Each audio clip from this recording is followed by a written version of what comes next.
Hey everyone, I'm Chris Campbell, founder of Smart Job Search. Today's Q&A Thursdays, where I answer questions from job seekers who are looking to make more money and win the best job, the smart way, not the hard way. This question comes from Tatiana in New York City. Hi Chris, how do I ask for a bigger year-end raise and actually get it? Thanks for writing in, Tatiana. This is a really great question. I'm so happy you're thinking ahead of time. In fact, the Washington Post just ran an article entitled, "The Surprisingly High Number of Americans Getting Absolutely No Raises." Without getting too deep into it, this is the quote that stuck out to me. One reason employers may be foregoing annual raises is no one is forcing their hand. Essentially, what I take from that is that professionals need to get more aggressive about asking for what they're worth. Which brings me back to your question. Let's go over a few key strategies to ensure you have a successful conversation with your manager and do get a raise. And when you do, that it's more than the standard 2 to 3%. The first step is do your research. The good news is there's some great online sites that provide salary information to benchmark yourself off of. The top two are Glassdoor and PayScale. So go to those sites first to determine your fair market value. You might have heard me talk about fair market value before. If you haven't, don't worry, you can just click on the link below and read the blog post after watching this video. In short, your fair market value is the magic number that tells you how much you should be earning. This is based on a number of factors, including experience, skill set, and geographic location.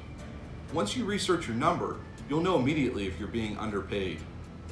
And if that's the case, you have great rationale and justification to ask for a bigger annual increase.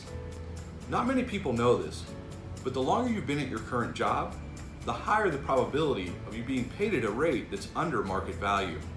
This is because annual salary increases are usually very small, and if you've been in your position more than 2 to 3 years, I can bet that when you do your fair market value research, you're going to find out that you're underpaid. Step 2, a fantastic way to double check your fair market value is to reach out to an external recruiter who you've been in touch with in the past and ask them to provide some current compensation data. Remember, go with a giving hand. Don't forget to ask them if they could use your help as well. Send them a simple message, something along the lines of that you'd love to catch up, update them on your current situation, and see if you can be of any help by connecting them with people in your network for any searches that they're currently working on. Step 3, be prepared to lay out your biggest successes and contributions for the year to your manager, with numbers as backup if possible. Provide examples of when you've gone above and beyond, and make sure to mention any that have provided significant contributions to the bottom line. And last but not least, remember timing is the key to the universe. Take your manager out for a drink or coffee now, before the holiday break. Most salary increase and budget decisions are made in December, so it's really important that you do this before the holiday break.